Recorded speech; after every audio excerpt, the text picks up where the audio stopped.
이 시간 흔들리는 믿음을 붙드시는 주님, 흔들리는 믿음을 붙드시는 주님이라는 제목으로 말씀을 나누도록 하겠습니다. 우리 인사하겠습니다. 잘 오셨습니다. 예. 사랑하는 여러분, 우리는 믿음이 좋으면 흔들리지 않을 것이다라고 생각하고 있습니다. 믿음이 좋으면 왜 흔들리겠느냐? 당연한 생각일 수 있습니다. 그러나 성경은 우리에게 정직하게 말해주고 있습니다. 믿음이 깊어도 흔들릴 수 있다. 오늘 본문 말씀에 나오는 주인공이 바로 세례 요한이 있습니다. 이 세례 요한이 바로 그러한 사람이라 할 수 있겠습니다. 그런데 오늘 세례 요한을 중심으로 해서 이어지는 예수님의 말씀, 이 대화 속에서 우리는 실패가 아니라 믿음의 승리 그리고 믿음의 도우심을 다시 한번 발견할 수가 있는 것입니다. 흔들리는 믿음을 끝까지 붙드시는 예수님의 말씀이 드러나고 있습니다. 자, 2절 3절에 보니까 이렇게 나오고 있습니다. 2절 3절. 요한이 옥에서 그리스도께서 하신 일을 듣고 제자들을 보내요. 예수께 여짜오되 오실 그이가 당신이오니까 우리가 다른 일을 기다리오리까, 이렇게 말을 하고 있습니다. 자, 여러분, 불과 얼마 전까지만 해도 이 세례 요한은 광야에서 불꽃과도 같은 말씀을 전하는 사람이었습니다. 회개하라, 천국이 가까웠느니라, 이렇게 하면서 외치면서 많은 사람들에게 물로 세례를 주고 그리고 말씀을 전했습니다. 그런데 지금 어디에 있느냐? 옥에 갇혀 있습니다. 감옥에 있습니다. 헤롯 안티파스 왕궁에 있는 감옥입니다. 그럼 이 세례 요한이 무슨 잘못을 해서 감옥에 갇힌 것인가? 그것은 갈릴리 분봉왕 헤롯 안티파스를 공개적으로 너는 죄를 지었다라고 비판했기 때문입니다. 그럼 어떤 죄에 대해서 비판을 했느냐? 헤롯 안티파스는 자기 형제 빌립이 있었습니다. 빌립에게 아내가 있었는데 그 아내의 이름이 헤로디아. 이 헤로디아를, 빌립의 아내 헤로디아를 자기 아내로 탁 데려와 버렸습니다. 강제로 데려온 거죠. 이는 유대율법에서 어긋난 일이었습니다. 그래서 세례 요한은 이 일을 두려워하지 않고 헤롯 안티파스, 당신 죄를 지었다. 간음죄다. 어찌하여 동생의 아내를 강제로 너의 아내로 맞이하였느냐, 이러면서 공개적으로 많은 사람들 앞에서 비판했습니다. 그랬더니 그의 이 헤롯 안티파스의 아내가 된 헤로디아가 열받은 거죠. 나를 강간녀로 상간녀로 취급해? 이렇게 해서 열받아서 나를 비판한, 그리고 당신의 명예를 비판한 저 세례 요한을 잡아서 죽이십시오라고 이 헤로디아가 사주를 하는 거죠. 그런데 이 헤롯 안티파스의 입장에서는 이 세례자 요한을 함부로 할 수가 없었어요. 왜냐하면 당시에 이 세례자 요한을 바라보는 사람들의, 유대인들의, 이스라엘인들의 시선이 어떤 시선이 있었느냐? 이 세례자 요한은 말라기 선지자 이후 400년 만에 나타난 참 선지자다라고 하는 사람들의 인정이 있었기 때문에 감히 건드릴 수가 없었던 거예요. 그런데 헤로디아가 계속해서 이 헤롯 안티파스를 뒤에서 막 잔소리를 하니까 어쩔 수 없이 그럼 난 죽이지는 못하겠고 일단 감옥에 가두자. 그렇게 해서 감옥에 갇힌 겁니다. 그래서 이 헤롯 안티파스 왕궁의 감옥에 갇혀 있습니다. 세례 요한은 현재 감옥에서 평안한 삶으로 있느냐? 전혀 아니죠. 전에 말씀드렸다시피 이 당시의 감옥은 그야말로 일주일만 갔다가 와도 피부병에 의해서 그 후유증이나 이런 걸로 인해서 죽을 수도 있는 환경의 장소가 바로 이 당시의 감옥이었어요. 그 감옥에서 하루하루 고통 속에 있는 겁니다. 이 세례자 요한이 감옥에 갇혀서 고통 속에 있는데 의문이 갑자기 드는 겁니다. 밖에서 들려오는 소식에 의하면 내가 그때 하나님의 영을 받아서 너 뒤에 오실 리가 내가 보낸 메시아다라고 하는 음성을 듣고, 그렇구나, 내 뒤에 오실 리가 분명히 계신데 그가 메시아임을 나는 하나님의 영으로서 나는 들었다. 그런데 어떤 그 시점이 되었을 때에 그 한 사람이 나에게로 세례받고자 왔을 때에 그 사람이 누군가 봤더니 하나님의 영이 탁 내려오는 것을 내 눈으로 직접 보면서 이 사람이 곧 하나님께서 보내실이라고 하신 우리의 구세주 메시아구나라고 하는 걸 나는 확신할 수 있었다. 그분이 누구냐? 바로 예수란 거죠. 그런데 예수님께서 시간이 지나면서 하는 일들을 소문나기 시작한 겁니다. 그 소문을 쭉 듣다가 보니까 자기가 생각했던, 세례자 요한이 생각했던 메시아관하고는 조금 다른 거예요. 그래서 내가 그때 그 당시에 나에게 와서 세례를 받고 물 세례를 받으려고 오셨던 그 예수님의 머리 위에 하나님의 영이 내려오는 것을 보면서 나도 확신을 했다. 이 사람은 분명히 하나님의 아들이요 우리를 구원할 메시아구나라고 하는 것을 내가 믿고 세례를 주었지만, 시간이 지나면서 그가 하는 일들을 내가 쭉쭉쭉, 특히 내가 지금 감옥에 갇혀서 들으니 내가 가지고 있었던 그 메시아가 아닌가, 이런 의심이 들기 시작했다는 거죠. 그래서 제자를 불러가지고 너는 그 예수께 가서 물어라. 오실 그이가 당신이 오니까 우리가 다른 일을 기다려 오리까? 당신이 메시아입니까? 아니면 다른 메시아를 기다려야 됩니까? 예수께 묻게 되는 지경까지 온 게 된 겁니다. 그럼 이 세례자 요한이 믿음이 없어서 이 질문을 하라고 한 것이냐? 그것이 아닙니다. 이 세례자 요한은 확신이 있었지만 감옥에 갇혀서 육신이 괴로워지고 아픔이 있다 보니까 마음까지, 심지어는 믿음까지 연약해졌기 때문에 나오는 자연스러운 현상입니다. 믿음이 소멸된 것이 아니라 믿음이 흔들리는 지점까지는 간 것입니다. 어찌되었든 이 세례자 요한의 마음에서 이런 말을 물어보라고 이야기하는 겁니다. 그때에 예수님께서는 뭐라고 말씀하시느냐? 여러분, 자, 예수님께서 대답하여 이르시되 너희가 가서 듣고 보는 것을 요한에게 알려라. 이렇게 하면서 다르게 말씀하시지 않습니다.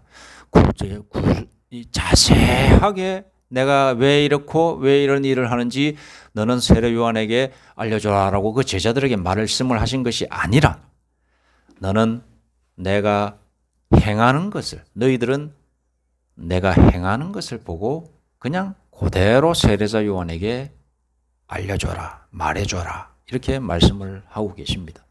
자, 보시면은 이렇게 돼 있죠.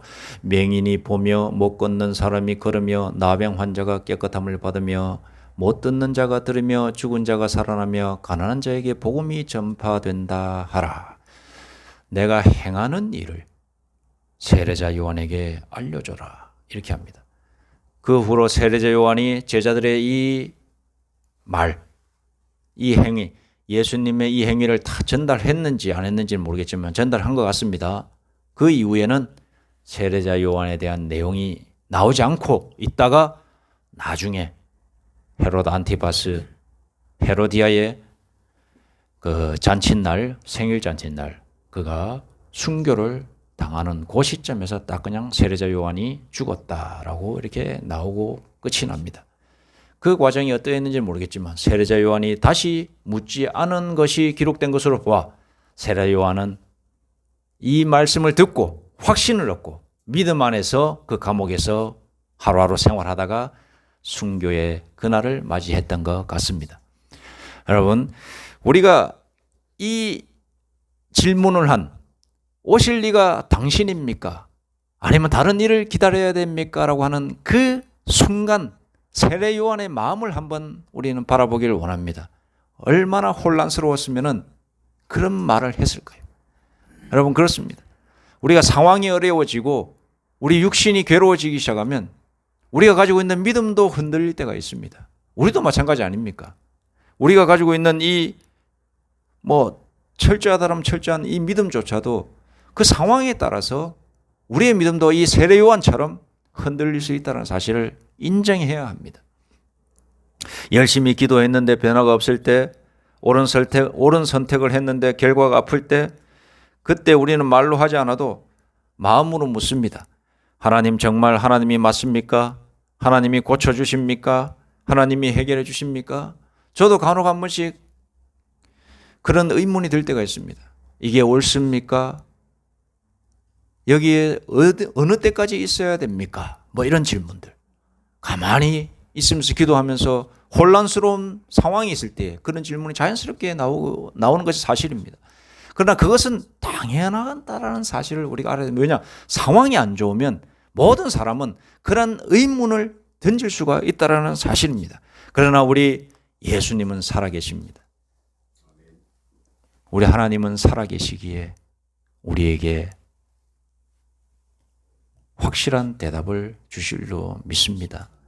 여러분 의심하지 마시고 한 걸음 한 걸음 믿음 안으로 들어가시는 우리 모두가 되기를 간절히 소망합니다. 예수님께서 말씀하셨죠. 나의 말하는 것을 듣지 말고 내가 행한 것을 보라. 이렇게 말씀하십니다. 여러분 맹인이 보며 못 걷는 사람이 걸으며 나병 환자가 깨끗함을 받으며 못 듣는 자가 들으며 죽은 자가 살아나며 가난한 자에게 복음이 전파된다. 이렇게 예수님의 행위를 너희는 전하라. 이렇게 했을 때 세례 요한의 믿음이 다시 올라와서 그렇구나. 예수는 우리의 메시아이시며 구원자시라는 것을 크게 깨달았던 것입니다. 여러분, 그럼 세례 요한은 왜 의심했느냐? 구약적 그런 메시아관을 가지고 있었기 때문에 예수님의 행하는 것들, 소문들을 의심할 수밖에 없었어요. 왜냐? 구약적 메시아관은 뭐냐?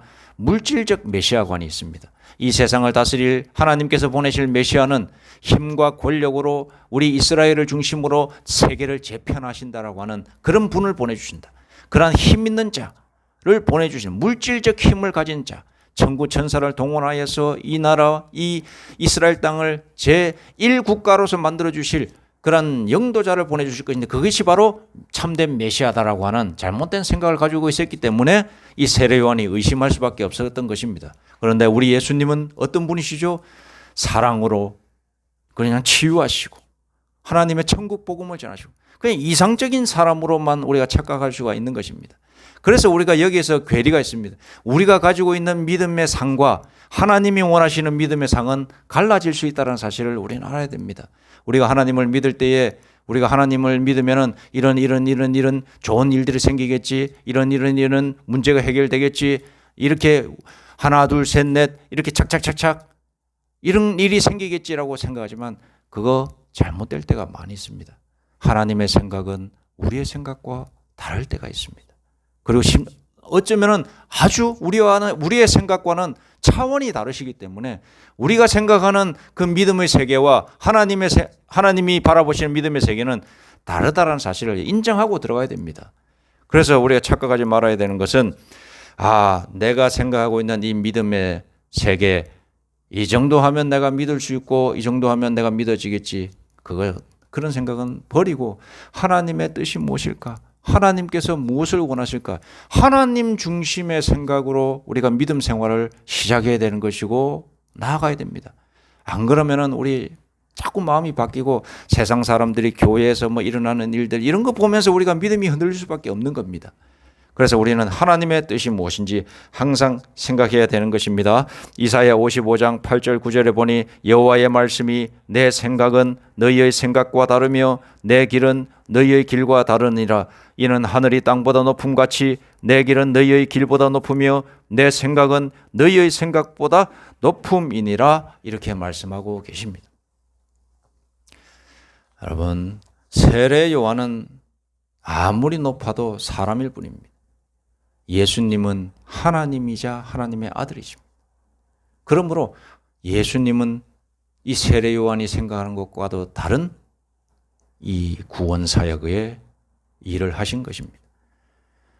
세상은 힘으로 물리적인 힘으로 권세로 이 세상을 변화시키려고 하지만 하나님과 하나님의 아들 예수 그리스도는 사랑으로 믿음으로 이 세상을 변화시키려고 하는 관점에 큰 차이가 있는 것을 우리는 알고 있지 않습니까?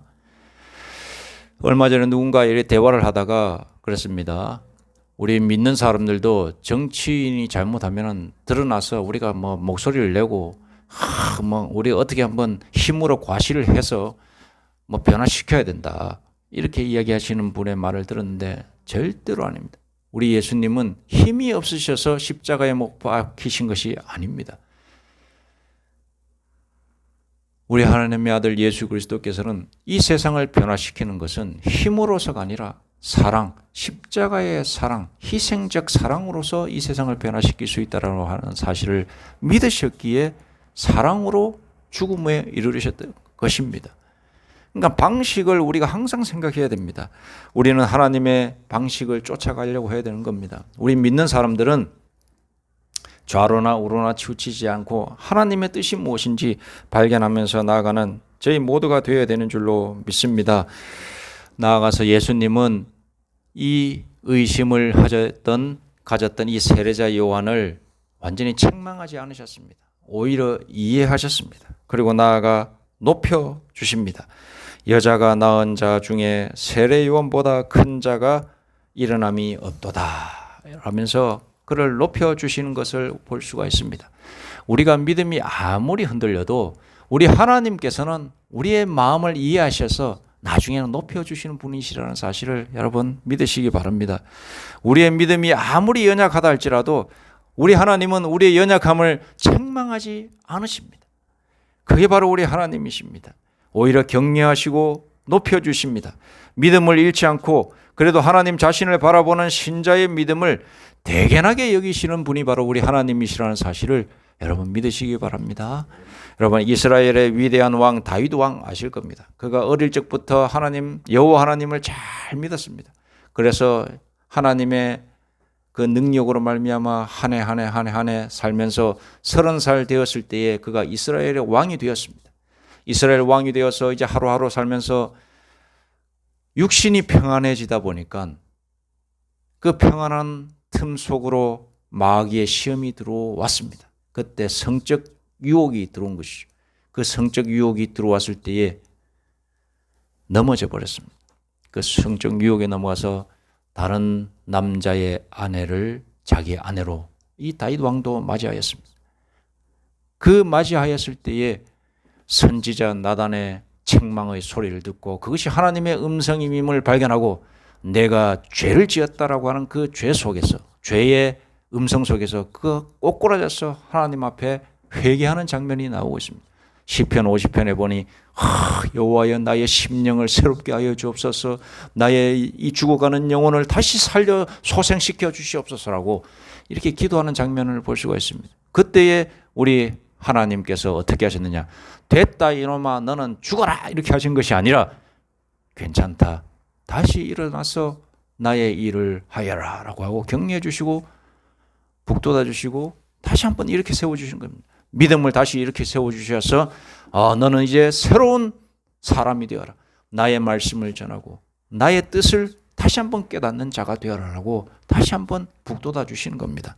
여러분 우리가 믿음이 흔들리고 믿음이 연약하여 넘어질 수는 있습니다만 그때에 완전히 넘어지지 않고 절망에 빠지지 않고 하나님께로 돌아가면 하나님께서 다시 용서해 주신다는 사실을 믿으시기 바랍니다. 물론 사람에게는 용서를 구하고 그 죄값을 철저히 치르는 자세도 필요합니다. 그리고 나아가 하나님께 회개하여 하나님께 하나님께는 용서받을 수 있습니다. 회개하면 용서받을 수 있죠. 근데 나는 하나님께 용서받았으니 하나님께는 이 사람에게는 나는 용서받을 필요 없다. 하나님께 더 크신 하나님께 용서받았으니 나는 됐다.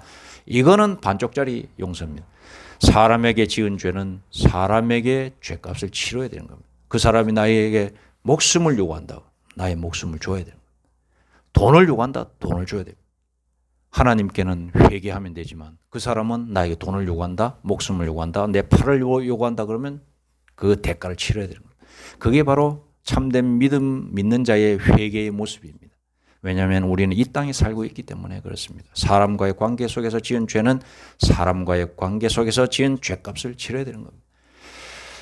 옛날에 밀양에 보니까는 거기에 주인공인 자기 아들을 죽인 학원 원장이 그러죠. 나는 하나님께 은혜 받아가지고 하나님께 죄값을 치렀으니 당신에게는 잘못한 것이 없습니다. 이런 망언을 하는 걸 봤는데 그건 기독교인이 아닙니다. 그거는 하나님께 회개받았다 할지라도 사람에게 지은 죄는 사람에게 죄값을 치러야 되는 겁니다.